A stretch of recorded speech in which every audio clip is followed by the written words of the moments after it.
चला मग सुरू करूया आजची चावडी. आजचा विषय आहे ट्रेलो. आपण आधीच्या भागामध्ये जिरा पाहिला आहे, ते देखील एक प्रोजेक्ट मॅनेजमेंट टूल आहे.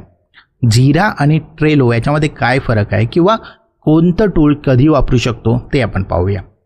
जर तुम्ही ट्रेलोचा विचार केला तर ट्रेलो एक सिम्पल आणि युजर फ्रेंडली असणारं टूल आहे, जे व्हिज्युअल बेस्ड आहे. तुम्हाला व्हिज्युअली त्याचं जास्त वापर होतो.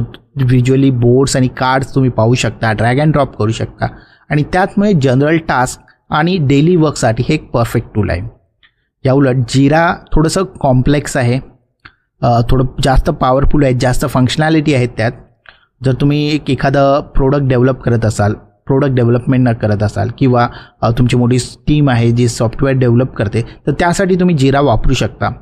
इश्यू ट्रॅकिंग, बग फिक्सिंग आणि स्प्रिंटचा जर वापर तुम्ही करत असाल तर जिरा हे एक उत्तम टूल आहे. जर बॉटम लाईन बघितली तर कधी आपण ट्रेलो वापरू शकतो तर कधी आपण जिरा वापरू शकतो.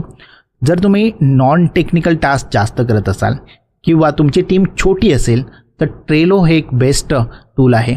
पण या उलट जर तुमची टीम मोठी आहे, लार्ज स्केल डेव्हलपमेंट टीम आहे आणि खूप जास्त टेक्निकल टीम आहे, खूप वेगवेगळ्या टीम्स इन्वॉल्ड आहेत, like testing, analysis team, architectural team. So अशा वेळी तुम्ही जिरा वापरू शकता. जिरा त्यासाठी एक परफेक्ट टूल आहे.